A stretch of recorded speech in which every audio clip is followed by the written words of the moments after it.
Di dunia pegunungan dan lautan, sisa kekuatan penghancuran diri Avatar Void Lord perlahan menghilang, menyisakan sesosok tubuh yang masih berdiri di sana, meskipun seluruh tubuhnya dipenuhi luka, beberapa begitu dalam hingga tulang terlihat. Daging dan darahnya tumbuh dengan cepat, memancarkan uap putih yang mem-scorching. Ketidakpercayaan dan kengerian memenuhi mata Sue Anxing. Penguasa ilusi jelas memahami kekuatan ledakan ini. Bahkan telah menghancurkan ruang itu sendiri. Seluruh ruang terfragmentasi, tersebar seperti pecahan cermin yang dipukul palu berat. Kau benar-benar mampu menahan Void Lord ini.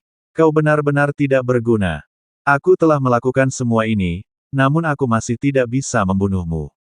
Seluruh tubuh Sue Anxing membeku, menatap Xiaoyan yang berbau iblis di hadapannya, dengan ekspresi ganas di wajahnya. Tapi kau juga berada di ambang kematian. Aku akan mengantarmu ke perjalanan terakhirmu. Sue Anxing menghirup dan menghembuskan aura ramuan anggrek, kekuatan ramuan anggrek masih tersisa. Hal ini membuat tatapan Xiaoyan menjadi gelap, itu jauh di luar dugaannya. Sesaat kemudian, Su Anxing tiba-tiba menyerbu keluar, tinjunya, diselimuti cahaya biru seperti hantu, menghantam Xiaoyan dengan liar. Meskipun Xiaoyan telah selamat dari penghancuran diri klon Void Lord, darah dan ki-nya sangat rusak, dan dia berada di ambang batas kemampuannya. Tanpa kekuatan fisik klon roh primordialnya, meskipun dia telah menembus alam leluhur, itu masih agak tidak cukup. Selain itu, api Jimian juga membutuhkan tubuh fisik yang kuat untuk menopangnya. Oleh karena itu, Xiaoyan benar-benar berada dalam situasi yang genting. Menahan serangan Sue Anxing, Xiaoyan tanpa ragu mengangkat tangannya untuk memukul alisnya. Bagaimanapun, tubuh fisik klon hati yang hancur leluhur bukanlah roh primordial sejati. Setelah hati yang hancur dipulihkan, akan jauh lebih sulit.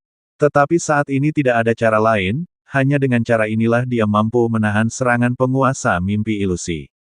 Di bawah kekuatan hati yang hancur, tubuh Xiaoyan yang terluka parah sekali lagi meledak dengan kekuatan yang mengerikan. 82 tinju Dewa Langit sangat kuat dan ganas, dan ki putih yang membakar di sekitar tubuhnya berputar-putar di dalam darahnya, mengalir dengan kecepatan yang mencengangkan.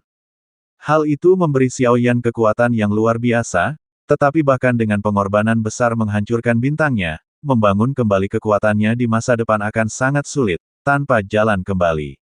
Namun, sebagai gantinya, ia mendapatkan ledakan kekuatan yang singkat namun ekstrim. Mata Xiaoyan merah, urat-urat di dahinya seperti sangkar, dan pupil yang menghitam akibat pembengkakan di pinggangnya menambah penampilannya yang ganas. Dia melangkah maju. Ruang di bawah kakinya hancur seperti kaca yang rapuh, dan sosoknya, seperti meteor merah darah, menabrak lengan ilahi Su Anxing yang menyerangnya saat dia melemah. Otot lengan kanan Xiaoyan menegang, urat-uratnya menonjol seperti naga yang marah. Api pemusnahan bukan lagi kobaran api yang menyala-nyala, tetapi sepenuhnya terkondensasi di dalam kekuatan tinju. Cahaya merah menyala, menyatu menjadi tinju yang menghancurkan segala sesuatu dengan aura pemusnahan, menghantam keras tinju Sue Anxing, yang diselimuti cahaya biru seperti hantu. Suara retakan yang menusuk terdengar. Di bawah kekuatan penghancur api pemusnahan Xiaoyan yang luar biasa, tinju dan lengan bawah Sue Anxing meledak, jari-jari dan lengannya hancur. Senyum ganas di wajahnya langsung membeku, digantikan oleh teror yang luar biasa.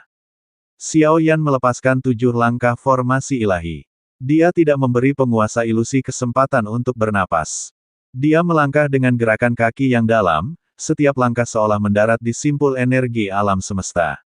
7 sosok ilusi dari batu yang mengeras turun dari langit. Tubuh Sue Anxing bergetar hebat, merasakan organ dalamnya bergetar. Pada saat ini, Xiaoyan segera menyadari bahwa klaim penguasa ilusi tentang tidak adanya batas waktu akhirnya telah terungkap. Seperti yang Xiaoyan duga, tidak mungkin kekuatan itu tak terbatas. Bahkan roh purba yang kuat pun tidak dapat mencapai ini dengan tubuh fisik, apalagi hanya dengan satu pil. 7 serangan datang berturut-turut dengan cepat, dan Su Anxing terbatuk-batuk mengeluarkan beberapa suapan darah, matanya dipenuhi dengan perjuangan. Benua yang mereka lalui tampak mengerang di bawah beban 7 serangan ini. Melihat bahwa dia tidak dapat menahan serangan penguasa ilusi, Su Anxing meraung, jika kau akan membantu, bantulah sampai akhir. Bantu aku membunuhnya. Dia bahkan tidak tahu siapa yang diajak bicara oleh penguasa ilusi, tetapi Xiao Yan maju, siap untuk mengambil nyawanya. Baiklah, tetapi kau harus membayar harganya, membakar sisa esensi jiwamu. Kau dapat menukarnya dengan kekuatan di sini, tetapi harganya adalah kehancuran abadi. Pada saat ini, suara samar bergema dari suatu tempat, mencapai telinga Xiao Yan. Xiao Yan, sang master telapak tangan, terkejut, matanya berkilat penuh kekejaman. Dia tidak bisa membiarkan penguasa ilusi meminjam kekuatan lagi. Teknik penghancur hatinya sudah mencapai batasnya. Kakinya mengumpulkan energi, dan dalam sekejap, dia berada di depan Sui Anxing, tinjunya sudah setinggi pinggangnya, bersinar dengan cahaya merah. Tinjunya tampak merah menyala. Baiklah, aku bersedia. Bahkan jika aku mati, aku akan membawanya pergi. Mati. Dua suara terdengar bersamaan. Tinju Xiao Yan secepat kilat. Api penghancur pemusnahan menghantam Sui Anxing. Di mata Sui Anxing, tinju itu terus-menerus memenuhi ruang di sekitar matriks spasial yang bergemuruh, yang baru saja mulai pulih, sebelum retakan muncul kembali. Retakan itu menyebar dengan cepat, dan di detik berikutnya, ruang angkasa runtuh, diikuti ledakan senyap, hancur sedikit demi sedikit, menunjukkan kekuatan pukulan Xiao Yan yang menakjubkan. Cahaya merah berkilat liar, hampir menyelimuti seluruh kehampaan, terpantul di mata Xuan Huang. Iblis api abadi juga mengangkat kepalanya, matanya yang indah berkilat.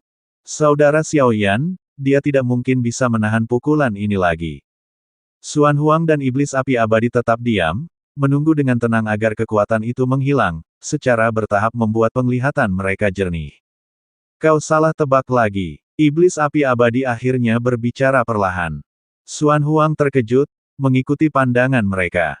Di seberang pukulan Xiao Yan terdapat kepalan tangan yang memancarkan cahaya biru, dan di balik kepalan tangan itu terdapat wajah yang berkerut karena amarah. Aku akan mengorbankan jiwaku, aku akan menjual jiwaku untuk membunuhmu, membunuhmu. Penguasa ilusi menggertakkan giginya, tampaknya benar-benar telah jatuh ke dalam keadaan gila. Tepat saat keduanya bertabrakan, tiba-tiba, kapal Dewa Kekosongan di kejauhan menyala terang, seberkas pemusnahan memancar darinya. Di atas kapal Dewa Kekosongan melayang sesosok figur. Ini adalah avatar lain dari penguasa kekosongan. Sialan, bajingan itu mengacaukan semuanya lagi. Xuan Huang mengumpat tanpa sadar. Dia bergerak lagi, raungan naga yang dahsyat menghantam langsung berkas pemusnahan yang hendak menelan Xiao Yan. Terlepas dari hasilnya, karena aku telah berjanji pada saudara Xiao Yan, Xuan Huang bersedia hidup dan mati bersamamu. Xuan Huang meraung, beradu kekuatan fisiknya dengan sengit. Penguasa kekosongan mengerutkan kening. Dia berdiri dengan tangan di belakang punggungnya, menyaksikan serangan berulang Xuan Huang, merasa sangat frustrasi. Deduksi kekacauan hanya dapat memperhitungkan yang mulia, tetapi tidak variabel di sekitarnya, jika tidak, kemungkinan tingkat keberhasilan 90% akan mustahil.